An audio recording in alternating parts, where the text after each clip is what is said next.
Halo, assalamualaikum warahmatullahi wabarakatuh. Bertemu kembali dengan video pembelajaran untuk mata kuliah Numerical Weather Prediction atau prediksi cuaca numerik 1. Pada kali ini bahasannya yakni downscaling dan spin up time. Sebenarnya ini nggak jauh beda dari pembahasan video sebelumnya gitu ya, yang ngomongin tentang initial and boundary condition. It's just like the advanced material. Jadi untuk topik kali ini gitu ya, outline-nya yakni ada downscaling tapi lebih ke definition, kemudian jenis-jenis dari downscaling gitu ya, kemudian ada uncertainty atau ketidakpastian dari dynamical downscaling gitu ya, kemudian ada model initialization and spin up time. Oke, langsung aja. Oke, downscaling, what is that gitu ya, apa sih gitu ya, apa sih downscaling gitu ya. Saya punya 2 review paper gitu ya yang terbit di tahun yang sama gitu, in 2014 gitu ya, itu terkait review dari downscaling itu sendiri, but more lebih ke dynamic gitu ya. Yang pertama itu punyanya Hong sama Kanimatsu tahun 2014. Nah di situ dibilangnya gitu ya, bahwa downscaling itu adalah metode atau teknik gitu ya, atau cara gitu untuk mendapatkan geographical distribution secara spasial, berarti kan geographic distribution atau time evolution secara temporal gitu ya, dari feature scale, small scale gitu ya, feature atmosfer di small scale dengan memanfaatkan gitu ya large scale coarse resolution analysis, forecast, and simulation gitu ya. Jadi gampangnya menurut Hong gitu ya, downscaling itu adalah metode atau cara yang digunakan untuk mendapatkan ini loh informasi secara spasial dan temporal gitu ya, dari cuaca atau keadaan atmosfer skala yang kecil atau skala lokal gitu ya, dengan memanfaatkan data dari baik analisis, forecast, atau simulasi global model atau model yang resolusinya lebih kasar gitu. Nah menurut Triska and Snar, saya nggak tahu benar atau enggak spellingnya gitu ya, downscaling itu adalah penurunan dari penurunan lokal to regional gitu ya. Jadi penurunan suatu data ke lokal atau regional scale dari 10 hingga 100 km gitu ya, dari large scale model or observed data gitu. Jadi kalau menurut si Traska gitu ya, ya sebenarnya sama aja sih, cuman ini lebih simple dan bahasanya jauh atau termnya jauh lebih mudah dipahami gitu ya. Jadi dia penurunan atau sebenarnya bukan dari derivation ya, tapi lebih ke peningkatan gitu ya, peningkatan resolusi. Bisa juga sih penurunan skalanya gitu ya, diturunkan dari yang global atau yang larger menjadi lokal atau regional gitu, yang didapatkan dari model ataupun observasi. Nah berikut adalah konsep dari spatial downscaling punyanya Wiener yang saya dapatkan dari Skander 2014 kayak gitu. Jadi gampangnya tuh kayak kalau kalian misal gitu ya, resolusinya gede gitu ya, resolusinya kasar, it means grid kalian lebih sedikit kan, nah gitu. Nah di sini gitu ya, dengan domain yang mungkin kalian set sendiri atau mungkin ukurannya sama, kalian mau gridnya yang lebih halus gitu, karena kita tahu gitu ya, kemarin kita pernah belajar about grid spacing sama resolution gitu ya, terkait numerical technique gitu. Semakin tinggi resolusinya gitu ya, dia mendekati dengan solusi sebenarnya gitu, karena kita ngomongin metode numerik gitu kan. Nah karena kita minta grid ini lebih besar gitu ya, kan ini jadinya kayak gini ya sebenarnya, ini kan let's say gini lah, nah let's say kayak gini, berarti kan ini jadi gini gitu ya, ini jadi segini gitu ya, yang awalnya mungkin 1 grid gitu ya dipaksa menjadi 4 grid atau 16 grid gitu, it depends on the resolution you choose gitu ya. Nah ini tuh konsepnya seperti itu. Jadi dari yang coarse gitu ya, jadi dari yang coarse, ini kan misal coarse gitu ya, resolusinya 2,5 derajat gitu ya. Kemudian dia diminta menjadi regional gitu ya. Untuk apa sih gitu ya? Nah ini loh supaya kita tuh dapat mengetahui small scale atau small scale features gitu ya dari domain yang mau kita modelkan kayak gitu. Nah, ini adalah contohnya. Kalau tadi itu konsepnya gitu, ini adalah contohnya gitu ya. Ini saya ambil dari Comet 2014 gitu. Dia ini adalah the role of downscaling gitu ya, dari terrain atau ketinggian topografinya di Amerika sih ini gitu ya. Jadi kalau yang kiri itu masih coarse model gitu ya. Ini kok mana ya hijau sih. Ini adalah coarse model gitu ya. Nah, kemudian setelah di downscaling gitu ya, dia jadi lebih halus gitu ya. Jadi finer resolution kayak gitu. Nah, di sini kan kelihatan banget gitu ya. Di sini yang di San Francisco Bay gitu, itu apa namanya? Dia tuh rendah gitu ya. Nah, di sini dia warnanya ungu gitu ya. 10 meter gitu. Mungkin kalau secara gini nggak meter gitu ya. Cuman kalau kita sebagai yang aware banget sama small scale feature gitu ya, perbedaan antara 10 meter sama 1 meter itu kan kelihatan banget gitu ya, itu kan tinggi banget gitu. Nah itu dengan downscaling ini gitu ya, kita bisa mengetahui small feature-nya gitu. Kemudian nah itu kan dari terrainnya gitu ya, terrainnya bagaimana sih kalau sesudah dimodelkan, bagaimana bentuknya gitu ya. Ini adalah contoh yang saya dapatkan dari papernya Sue tahun 2014 gitu ya. Nah ini adalah GCM gitu ya, Global Climate Model gitu, intinya yang resolusinya jauh lebih kasar. Nah di situ dia menggunakan sekitar 50 km apa namanya resolusinya. Ya Allah. Dia 50 km gitu kan resolusinya. Nah kemudian dia di downscaling menjadi resolusi yang jauh lebih rendah kayak gitu. Nah dari sini kelihatan gitu ya bahwa ini harusnya bias gitu. Ini adalah bias dari precipitation gitu ya. Nah di sini gitu ya kan, kalau biasnya ini berarti kan bagus ini kalau biasnya 1 sampai -1 gitu ya. Ternyata ralat gitu ya. Ini 50 km, ini 50 km, ini 20 km. Kemudian ini kalau nggak salah 2,5 derajat. Wait, saya lihat papernya dulu.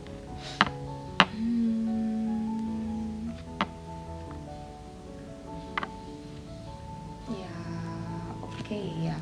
Ini 2,5 kali 3,75 derajat kayak gitu ya.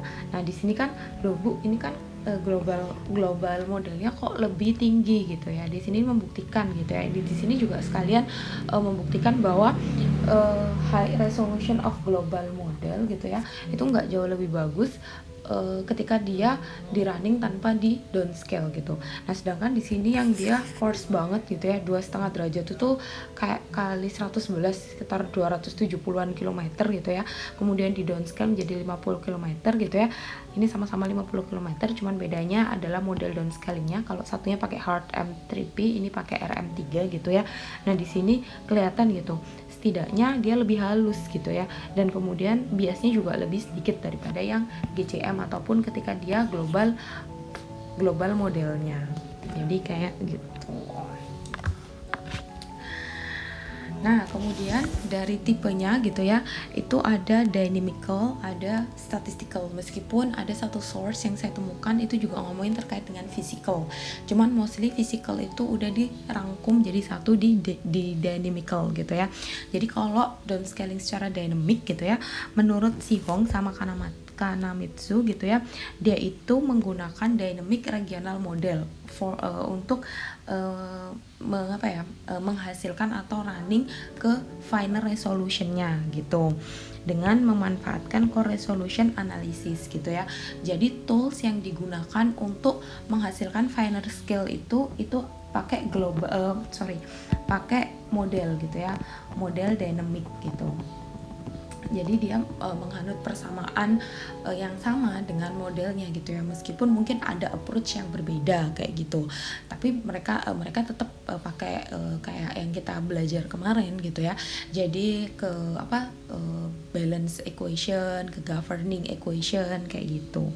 Nah kalau menurut Tresca dan Snar gitu ya, nah dia itu dynamical downscaling itu adalah metode di mana dia secara eksplisit memasukkan data tambahan gitu ya, dan physical proses yang hampir sama atau menyerupai global modelnya gitu ya, cuman di running dengan higher resolution, dan juga dia mencakup select portion of the globe gitu. Jadi bedanya sama global, kalau global itu kan di running satu bumi gitu ya. Nah sedangkan kalau regional itu dia hanya cover only select portion yang kalian interest gitu. Jadi kalau kalian mau running domainnya Jawa ya sudah, dia hanya di running di Jawa aja gitu ya. Jadi intinya adalah kalau dynamic itu dia pakai model secara dynamic dan secara fisis gitu ya. Jadi ini kan secara dynamic dan di sini secara physical proses gitu, cuman untuk yang higher resolution. Nah kebalikannya gitu ya, kalau statistical gitu, nah dia itu adalah metode yang didasarkan dari statistik gitu, hubungan statistik antara gitu ya observasi gitu ya dengan observe large scale parameter pada model gitu ya dengan observasinya gitu. Jadi dengan mempelajari data-data secara klimatologi observasinya, kemudian didapatkan hubungan statistik, hubungan itu gitu ya diaplikasikan atau fungsi itu digunakan untuk memforecast gitu ya sesuatu yang baru dengan prediktornya itu dari model kayak gitu. Nah ini biasa kayak bisa regresi gitu ya, misal AX plus B gitu ya. Nah fungsinya kita udah tahu nih gitu, fungsinya udah tahu dari si climatological gitu ya. Nah sedangkan gitu ya prediktornya gitu ya itu didapatkan dari pemodelan, misal seperti itu gitu. Bisa juga ini sama sih, by establishing statistical relationship between large scale climate features gitu ya dan local climate characteristic profile gitu. Jadi di situ di sini lebih jelas lagi, nggak hanya hubungan statistik dari data cuaca yang ada di suatu tempat, tapi juga dari local climate karakteristiknya itu juga diperhitungkan kayak gitu. Nah sebenarnya statistical model ini gitu ya, statistical downscaling atau statistical teknik ini gitu, ini nggak hanya dapat digunakan untuk menaikkan resolusi, tapi juga untuk bias, untuk klasifikasi gitu ya. Bahkan sekarang statistical approach ini udah lifting gitu ya, udah naik gitu tingkatnya gitu. Yang biasa kita bahas gitu ya, yakni AI gitu, artificial intelligence, atau maybe bisa kita anggap machine learning atau deep learning. Itu sebenarnya base-nya itu dari statistik. Jadi seperti itu. Jadi ada dua gitu ya tipenya, ada dynamic, ada statistik. Cuman karena kita di sini ngomonginnya WRF, karena kita udah agree gitu ya, we will use Word model, maka kita lebih ke dynamical downscaling gitu ya. Bukan berarti kita nggak belajar statistik, kita akan belajar, cuman memang itu bukan core utamanya. Oke, nah ini adalah contoh dari penelitian-penelitian yang saya kumpulkan gitu ya, meskipun ini cukup lama sih gitu ya, tahun 2005. Bagaimana sih perbandingan antara dynamic sama statistik gitu ya. Nah ini adalah contoh observasinya, diambil dari RANGAGE gitu ya. Jadi RANGAGE network gitu, kemudian diinterpolated menjadi satu data grid gitu ya. Ini resolusinya sama 50 km. Nah kemudian ini statistiknya gitu ya, dan ini adalah reanalisisnya atau data global yang digunakan untuk inputan atau IBC dari si regional modelnya. Nggak hanya untuk ini sih, untuk statistiknya juga, dan ini tuh lebih coarse 2,5 derajat kayak gitu. Nah di sini 3 ini adalah jenis dari global model yang digunakan gitu ya. Dynamicnya ada CHRM, ada HIDRM, ada HIRHAM gitu. Nah dari sini ketahuan gitu ya bahwa ya antara statistik dan dynamic itu pasti memiliki kelebihan dan kekurangannya masing-masing gitu ya. Misal gitu di sini gitu ya statistik lebih rendah dalam menghasilkan precipitation gitu ya dibandingkan dengan ini gitu, dengan dengan dynamic model gitu. Cuman antara dynamic model sendiri juga beda gitu ya. Misal gitu ya, ini dynamic model di sini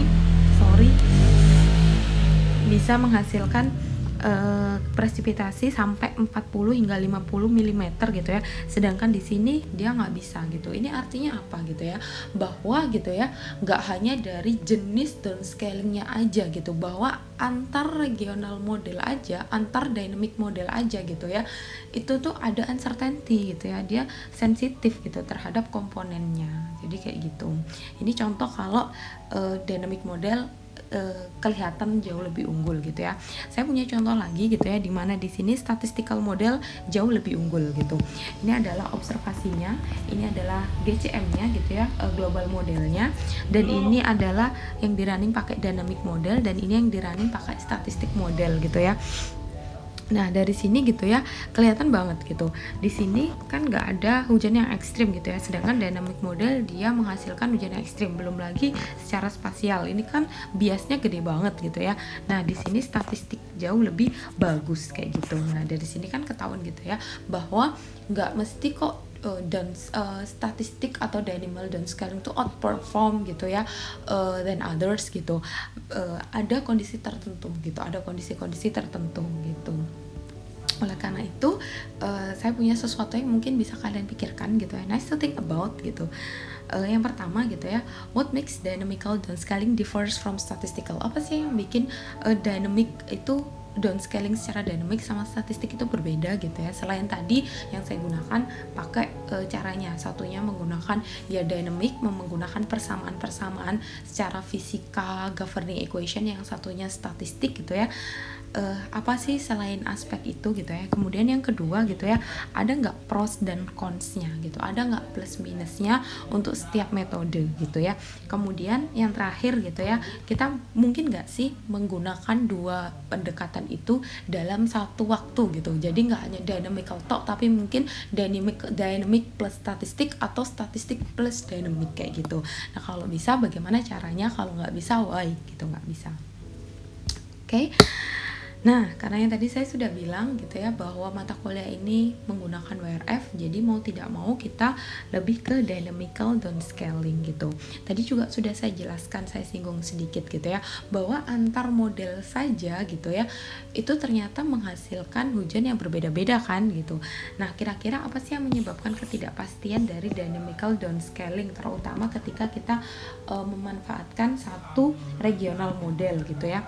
Nah, berdasarkan dari Hong gitu ya, yang dia mengambil dari Georgi, Leng, dan Wang gitu ya, error dalam downscale model gitu ya, yang menggunakan regional model gitu, yang memanfaatkan regional model itu setidaknya ada 4 gitu ya.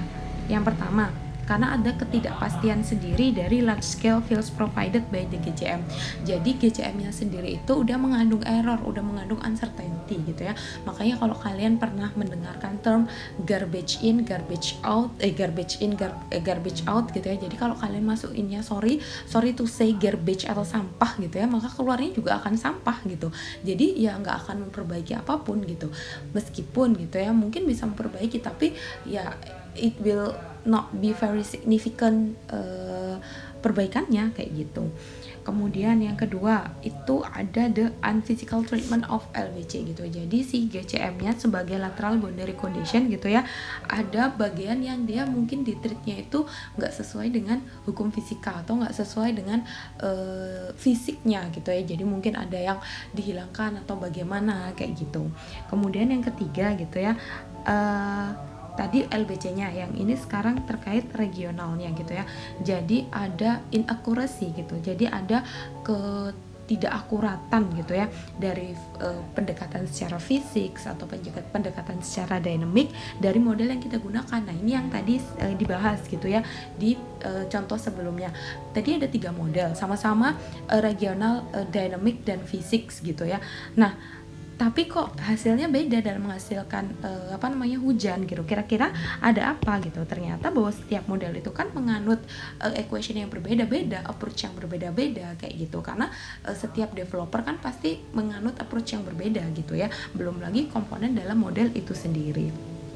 Kemudian yang keempat gitu ya, inconsistent dari dynamic dan physics between RCM dan GCM gitu. Karena emang yang misal nih kalian GCM-nya pakai reanalisis, itu bisa beda loh kalau kalian pakai forecast gitu. Nah kalau misal GCM kalian dia menggunakan hydrostatic approach gitu ya, tapi regional kalian kebalik, misal global kalian menggunakan hydrostatic approach, kemudian regionalnya menggunakan non hydrostatic, berarti kan ada equation yang berbeda gitu ya. Belum lagi nanti parameterisasinya gitu ya, globalnya dia pakai apa, regionalnya pakai apa, kan itu nggak konsisten satu sama lain gitu. Nah dia itu bisa menghasilkan error kayak gitu. Nah ini adalah contoh yang tadi saya bilang gitu ya. Jadi di sini sorry udah kecoret-coret gitu ya. Jadi di sini misal gitu ya, ini menggunakan parameterisasi yang berbeda gitu, parameterisasi convective system gitu ya. Jadi di sini pakai CCM, satunya pakai SAS gitu. Nah di sini global sama regionalnya sama-sama pakai CCM. Ini global sama regionalnya sama-sama pakai SAS gitu ya. Ternyata gitu ya, nggak mesti kok yang global sama regionalnya sama itu pasti menghasilkan nilai yang sama. PC ini adalah proportion correct gitu ya. Jadi dia adalah skill yang digunakan untuk memverifikasi apakah suatu model itu mendekati dengan observasinya gitu ya. Nah dari sini gitu ya, ternyata meskipun menggunakan sistem yang sama, skema yang sama, ternyata dia itu ini cuma 0,08, sedangkan yang lain 0,50, padahal yang berbeda jauh lebih tinggi gitu ya. Artinya bahwa nggak mesti sih gitu ya, sesuatu yang inkonsisten itu menghasilkan nilai yang jauh lebih buruk kayak gitu, jauh yang lebih buruk gitu ya. Makanya ada beberapa uncertainty gitu ya dalam dynamical downscaling sendiri. Nah kemudian Siu tahun 2014 menambahkan gitu ya, bahwa error yang dihasilkan dalam proses downscaling secara dynamic gitu ya, itu dipengaruhi oleh beberapa faktor. Yang pertama itu adalah lateral boundary condition. Kita kemarin sudah bahas panjang banget gitu ya, kenapa lateral boundary condition itu penting kayak gitu, kenapa dia perlu dipikirkan gitu ya. Karena ya ini ternyata ketika kita salah set LBC gitu ya, dia ternyata menghasilkan error di downscalingnya kayak gitu. Nah ini ada 3 faktor dari LBC itu sendiri. Yang pertama kualitas gitu ya, yang tadi saya bilang gitu ya, ya kalau kalian memasukkan sesuatu yang jelek ya keluarnya juga akan jelek kayak gitu. Nah di sini meskipun di situ ada beberapa penelitian yang bilang bahwa there is no clear benefit gitu ya kalau menggunakan high res GCM SLBC itu akan memperbaiki perakiraan. Contohnya yang tadi kalau kalian masih ingat yang tadi ada 4 gambar yang sama-sama precipitation gitu ya, yang di sini punya Jepang 20 km sedangkan hasil dari regionalnya itu 50 km gitu ya. Di sini kan secara GCM gitu ya dia high res 20 km udah bagus banget kan dibandingkan dengan regionalnya. Cuman ternyata ketika dibandingkan dengan observasi biasanya jauh lebih bagus gitu. Ini artinya apa gitu ya? Bahwa nggak selamanya kok kalau kalian punya global yang high res gitu ya, dia itu pasti akan menghasilkan perakiraan yang bagus gitu ya, ketika masih ada error gitu ya, atau masih ada uncertainty dari si GCM itu sendiri. Kemudian yang kedua gitu ya, LBC coupling gitu. Nah kan kalau kita mau running gitu ya, ini kan global model, kemudian kalian cuma ngambil domain di sini gitu ya. Nah itu kan berarti kalian mendownscaling. Nah dari downscaling kan kalian ada nanti konsep yang namanya nesting gitu ya. Jadi insya Allah nanti akan saya jelaskan di next pertemuan gitu ya, sekalian dengan WRF-nya gitu. Nah dari situ gitu ya, ada pertukaran informasi kan antara domain induk sama domain anakan kayak gitu. Nah di sini gitu ya ada konsep yang namanya buffer zone gitu. Jadi ada beberapa peneliti yang bilang bahwa setidaknya kalau kita menggunakan downscaling dan kita memanfaatkan nesting model gitu ya, itu setidaknya ada relaksasi zone atau yang dikatakan dengan buffer zone. Biasanya gedenya tuh 10 grid yang bisa dibagi menjadi 5 grid di west dan east dan 5 grid di south dan north. Misal seperti itu kayak gitu kan. Nah Nah, di sini meskipun itu tetap debatable sih gitu ya. Maksudnya debatable gimana? Bahwa ternyata besarnya si buffer zone ini juga mengikuti ukuran dari domain gitu. Semakin besar domainnya, buffernya itu juga semakin besar gitu ya. Jadi nanti kalau kalian mau bikin domain gitu ya, mau bikin nesting, pastikan gitu ya bahwa kalian tidak menyalahi aturan ini, bahwa tetap harus di set buffer zone atau relaxation zone gitu ya. Karena apa gitu ya? Yang pertama gitu ya, dia untuk menghindari gitu ya sharp transition dari model solution yang diberikan di boundary gitu. Misal model kalian kan 2,5 derajat gitu ya, terus kalian minta domainnya menjadi 25 km. Itu kan sharp banget, tajam banget ya perbedaannya antara 250 ke 25 gitu ya. Itu 10 kalinya gitu. Makanya dia perlu grid penyesuaian gitu ya, supaya ketika nanti forcing ini masuk ke domain kalian, domain dalam kalian, dia tuh udah stable kayak gitu, dia udah stable kayak gitu misal. Nah, kemudian yang kedua gitu ya, itu untuk mengurangi noise gitu, karena kan tadi GCM itu kan juga uncertainty, dia punya noise gitu ya. Kalau kita langsung tiba-tiba kita masukkan itu gitu ya menjadi domain kita gitu ya, dan itu langsung ini gitu ya, yaitu akan mempengaruhi dari nilai yang mau kita predik di sini, misal seperti itu. Nah, kemudian yang ketiga gitu ya, reinitialization and LBC coupling interval gitu ya. Ini nanti kaitannya sama spin up time dan LBC input time interval gitu ya. Karena kan kalau kalian tahu GCM itu kan ada yang per 3 jaman, ada yang per 6 jaman, ada mungkin yang per 12 jaman, atau even mungkin ada yang sehari gitu ya. Sedangkan kalau kalian misal gitu ya pengen running atau memperakirakan atau mungkin simulasi gitu ya, karena beda kan antara perakiraan sama simulasi gitu ya. Puting beliung itu kejadiannya kan bisa jadi cuma 5 menit gitu ya, dan kalian mau nggak mau runningnya akhirnya outputnya harus per semenit gitu ya, history intervalnya harus 1 menit gitu. Nah, dari yang global model 6 jam gitu ya ke 5 menit gitu ya, berarti kan sama aja, sama kayak yang tadi 2,5 derajat ke 25 km gitu, ngap-ngapan, ngos-ngosan kayak gitu ya. Nah, makanya coupling interval ini juga penting kayak gitu untuk diperhatikan, bahwa ya kalau kalian mengeluarkannya datanya coarse secara temporal gitu ya, ya pasti akan kesusahan modelnya gitu. Kemudian yang kedua itu domain size, domain position, dan resolution gitu ya. Karena dari paper yang saya baca gitu ya, kalau domainnya itu terlalu besar gitu ya, terlalu besar, maka internal variability-nya gitu ya, kalau besar banget internal variability-nya itu juga gede gitu. Nah, jadinya RCM-nya itu juga akan bingung gitu ya. Bukan kebingungan sih, kayak drift away from the LBC climatology gitu ya. Jadi kayak RCM-nya itu juga nanti kesulitan gitu ya, karena kan yang diakomodir gede banget gitu domain size-nya gitu. Tapi kalau kekecilan juga nggak bisa gitu. Kenapa? Karena kalau kekecilan gitu ya, GCM-nya tuh terlalu dominan gitu, karena kayak data yang digunakan gitu ya, kayak misal gitu ya segini, terus ininya kan kalian segini. Nah, ini tuh cuma satu grid gitu ya dari punyanya si GCM gitu. Berarti kan yang yang mempengaruhi forcing yang masuk ke domain kalian gitu ya, itu kan hanya dari satu grid, yang which is yaitu merepresentasikan si GCM itu sendiri. Jadinya makanya terlalu dominan itu juga tidak boleh kayak gitu. Maka harus yang seperti apa gitu ya, yaitu harus dipikirkan gitu ya, bagaimana sih yang ini, meskipun ini masih belum ada pakemnya gitu ya, belum ada pakemnya harus sebesar apa gitu ya. Makanya itu gitu ya, banyak yang harus dipikirkan ketika kita menjadi modeler. Gak yang tiba-tiba saya mau segini, saya mau segitu gitu, tapi semua itu harus punya konsep gitu, harus punya dasar kayak gitu. Kemudian domain position dan resolution itu matter gitu. Nanti saya punya contohnya di next slide gitu ya.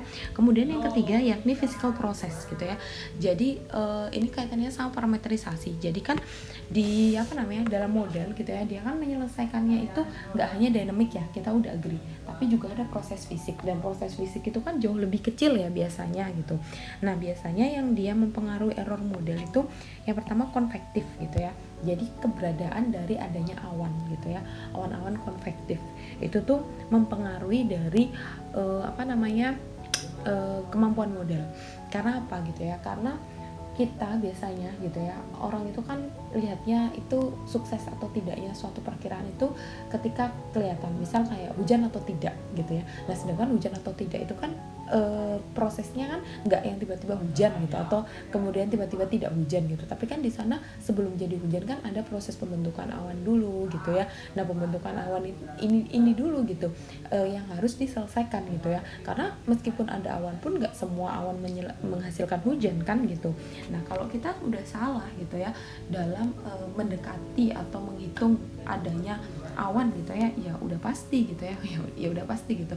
Nanti perakiraan hujannya juga akan terpengaruh gitu. Kemudian yang kedua itu land surface process. Nah ini juga yang lebih apa ya, kompleks gitu. Karena apa? Karena kalau kalian lihat gitu ya, yang ada di bumi, yang ada di permukaan bumi ini kan apa ya, bervariasi sekali gitu ya. Dari vegetasi itu bervariasi, kemudian soil moisture itu bervariasi, kemudian banyak gitu ya. Kalau itu tidak direpresentasikan dengan baik gitu ya, ya pasti dia akan mempengaruhi hasil dari si model itu sendiri kayak gitu ya. Vegetasi aja yang pernah saya ungkapkan sebelumnya gitu ya, mungkin nanti kita akan bahas sebelum lebih lanjut di apa namanya land surface model gitu ya. Jadi vegetation, daun yang dia bentuknya jarum sama yang broad itu kan jelas beda gitu ya. Nah, kita harus bisa mendekati itu. Kemudian antara soil moisture gitu ya, yang antara tanah gundul sama vegetation itu beda kayak gitu. Nah mungkin dia terlihat simpel gitu ya, tapi kan kenyataannya di real dia ada. Kalau kita tidak memperhitungkan itu ya udah gitu ya, buyar kayak gitu.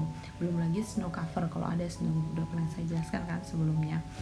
Nah ini adalah contoh dari kalau kita menggunakan domain yang ukurannya beda gitu ya. Ini resolusinya sama tapi ukurannya beda.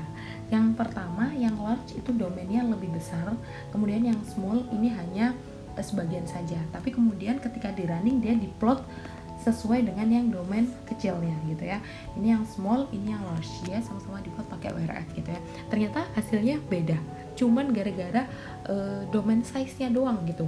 Reanalisisnya sama, resolusinya sama, konfigurasinya sama, hanya dari besar domain gitu ya. Lihat gitu ya. Di sini hujannya terpusat. Ini waktu kejadian siklon di Jeju gitu ya. Kejadian siklon di Jeju. Nah, di sini gitu ya beda gitu. Apa namanya? Intensitas gitu ya, intensitas dari accumulated hujannya gitu ya, itu berbeda. Nah di sini gitu ya, di apa namanya daerah konvergensinya gitu ya, di sini ada hujan sedangkan di sini tidak gitu ya. Di sini ada sinyal hujan tapi di sini tidak, hanya dari besarnya domain gitu ya. Berarti bisa dipastikan gitu ya bahwa nanti kalau kalian jadi modeler gitu ya, nggak tiba-tiba menjudge oh modelnya nggak bagus gitu. Lihat dulu, bisa jadi kalian sebagai modeler nggak memperhitungkan banyak hal gitu ya. Kemarin kita udah belajar terkait numerical tekniknya, bagaimana pengaturan resolusinya, kemudian kita belajar terkait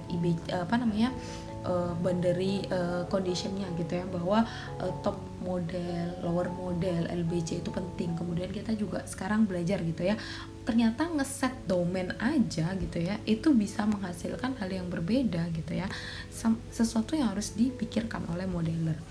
Nah kemudian ini yang terkait dengan penggunaan convective scheme gitu ya.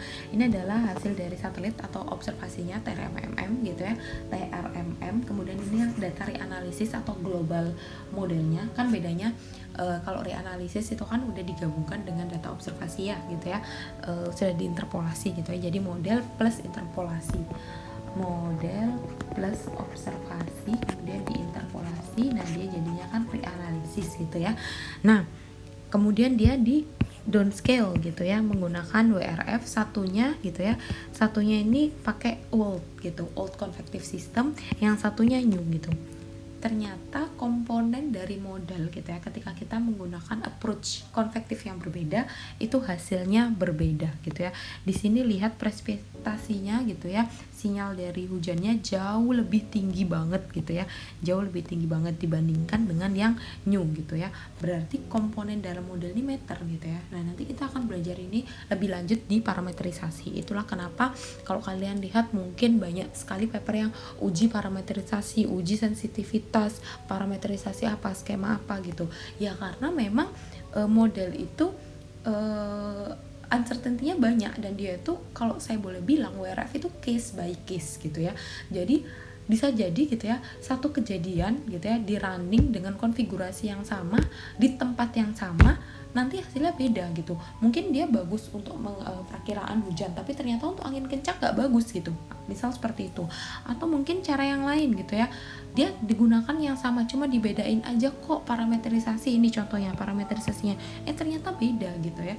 Ternyata memang ya model itu banyak sekali uncertainty-nya gitu. Jadi ya memang kalau mau tes atau mau menguji, mau assess gitu ya, ya kalau bisa holistik kayak gitu ya, jadi secara keseluruhan.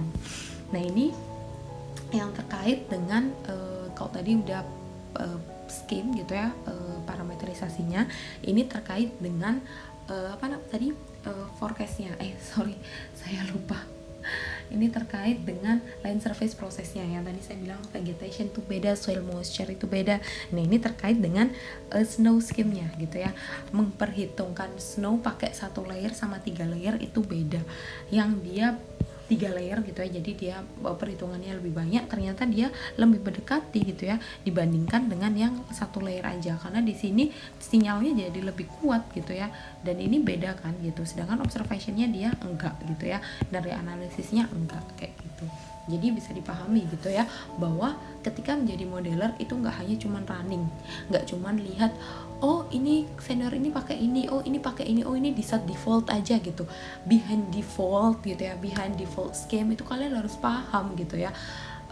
Maksudnya apa sih default scheme? Itu maksudnya skemanya bagus nggak untuk di tempat ini, pernah nggak dia diujikan atau diinikan gitu ya, kemudian dia nanti hasilnya seperti apa gitu. Kalau kita misal menggunakan mengoff-kan gitu ya, mengoff-kan skema ini dan yang satunya enggak gitu, itu semua perlu dipikirkan kayak gitu. Nah open question-nya gitu ya untuk pertemuan kali ini gitu ya, kan sekarang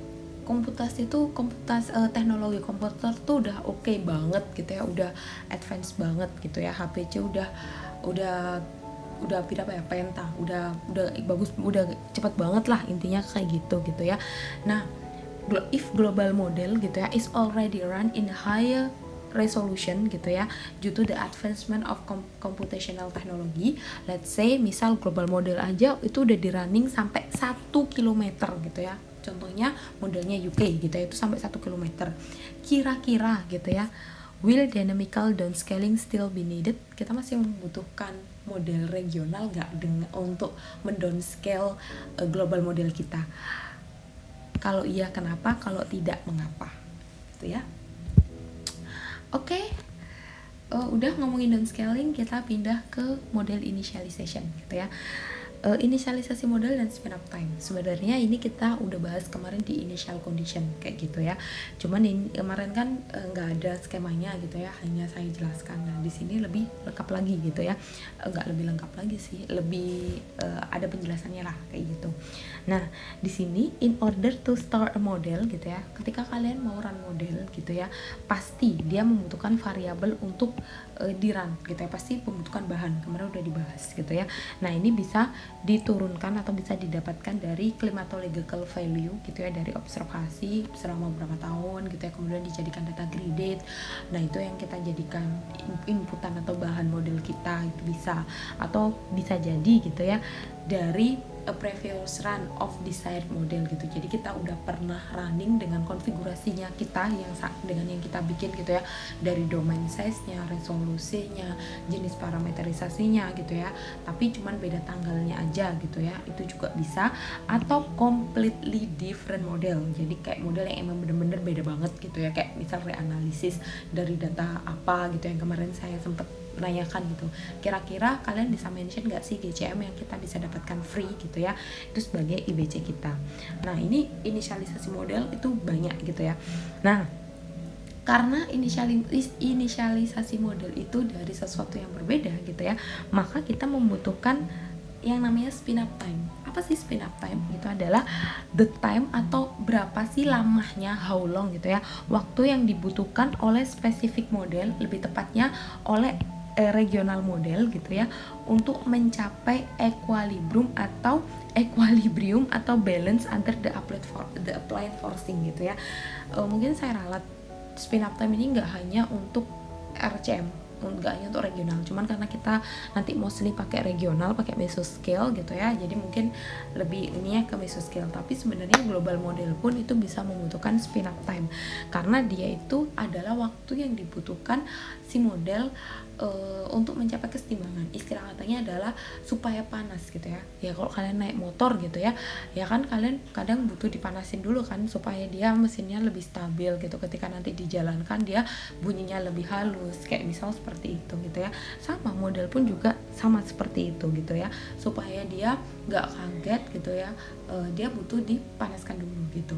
Ya gampangannya adalah ya kalau kalian misal expect hujan gitu 6 jam kemudian atau 12 jam kemudian gitu ya, nah dia kan nggak langsung tiba-tiba ada hujan ya gitu. Kalau misal GCM kalian nggak pernah memproduksi hujan nih gitu ya, terus tiba-tiba ada hujan 3 jam, berarti kan dia butuh ada pemanasan dulu, butuh ada ada gerak gaya ke atas gitu ya, ada buoyance dulu, habis dari buoyance ada flux gitu ya, dari flux nanti kemudian ada moisture gak, dia label atau stabil, kemudian ada awan gak, baru ada hujan gak, kayak gitu ya. Sama gitu ya, model pun itu juga punya proses pemanasan gitu ya. Nah proses pemanasan ini gitu ya, itu setidaknya ada 3 konsep gitu ya, ada cold, ada warm, ada hot gitu ya. Nah kalau cold gitu ya, jadi misal regional atau apapun modelnya gitu ya, jenis modelnya itu pakai konfigurasi yang literally new. Kalian nggak pernah running pakai mode konfigurasi itu dan nggak pernah punya history terkait itu, ya udah running aja gitu. Itu berarti cold start gitu, dan biasanya dia lebih lama spin up time-nya gitu ya. Meskipun banyak yang bilang spin up time itu antara 6 sampai 12 gitu ya, tapi itu it depends, karena tadi yang saya bilang pakai WRF utamanya itu adalah case by case gitu ya. Nah cold start berarti dia benar-benar dingin nih, dia nggak pernah di running sebelumnya, dia nggak pernah tahu sebelumnya gitu ya terkait bagaimana model ini gitu ya, makanya dia butuh spin up time yang lebih lama. Kalau warm start gitu ya, berarti dia yang tadi udah pernah running dengan konfigurasi yang sama, domain yang sama, size-nya, resolusinya sama gitu ya teman, cuman bedanya waktunya aja gitu. Kalian udah running nih 2 hari kemarin, dan kalian kalau mau running hari ini sama hari besok gitu ya, kalian bisa menggunakan itu sebagai first case gitu ya, tapi tetap ditambah dengan namanya IBC gitu ya gitu. Jadi ini untuk first case-nya aja, jadi nggak bener-bener dingin gitu ya, tapi sudah sempat hangat gitu. Tapi kan partially resolved, cuman nggak sepenuhnya udah bisa mendekati atau menyesuaikan dengan domain kita gitu ya, tapi masih tetap butuh pemanasan lah istilahnya kayak gitu. Nah yang terakhir nih hot start. Kalau hot start berarti dia udah panas banget gitu ya, sama kayak warm gitu ya, tapi initial conditionnya udah fully resolved gitu. Jadi kalau yang tadi spin up time-nya itu masih butuh, misal kalau ini butuh 12 jam, ini butuh 6 jam, mungkin ini butuh 0 sampai 3 jam. Karena apa? Karena data yang digunakan gitu ya, IBC-nya itu ya udah sesuai banget dengan yang mau kita running, misalnya seperti itu. Nah ini adalah contoh konsepnya gitu ya. Jadi misal kalau cold start itu di sini gitu ya, jadi bener-bener literally baru. Jadi ini bener-bener literally baru gitu ya, nggak ada apa-apa ya, kalian punya data di sini gitu ya, terus kalian running ke depan kayak gitu. Sedangkan kalau warm atau cold start gitu ya, tapi di sini warm atau hot start gitu, tapi mostly ke warm start sih gitu ya. Nah dia itu untuk running gitu kan, ini misal kalian running selama 24 jam gitu. Nah kalian pengen update gitu ya kan, kalau di sini dari tanggal 1 jam 00, berarti kan di sini jam 00:02 gitu ya. Nah ini running hasil kalian runningnya seperti ini, tapi kan kalian pengen tahu 6 jam setelahnya bagaimana, berarti di sini 06:02 gitu nggak sih gitu ya. Nah itu kalian runningnya sama-sama 24 jam, tapi kalian menggunakan initial time plus first guess dari runningan sebelumnya kayak gitu, atau ya gitu seterusnya gitu ya, supaya dia nambah terus kan. Misal di sini tetap 24 jam di integration waktunya, cuman kan perkiraannya makin nambah gitu ya, karena kan kalau sekarang kita jam 00 kita bisa running 24 jam sampai besok jam 00 gitu ya. Cuman 6 jam kemudian pasti runningannya juga harus nambah dong. 6 jam kemudian nggak mungkin dia tetap jam 00 gitu, nanti ya habis lah gitu, kita nggak tahu gitu apa maksudnya perakiraan kedepannya seperti apa kayak gitu. Nah dia akan di running seperti itu, jadi sudah ada bekalnya gitu, sudah ada bekalnya dari runningan sebelumnya. Nah konsep ini kalau diteruskan gitu ya dengan beberapa kondisi, nanti jadinya sama dengan asimilasi data. Okay, thanks for watching this video and don't forget to practice more. Kurang lebihnya saya mohon maaf. Wassalamualaikum warahmatullahi wabarakatuh. See you and bye bye.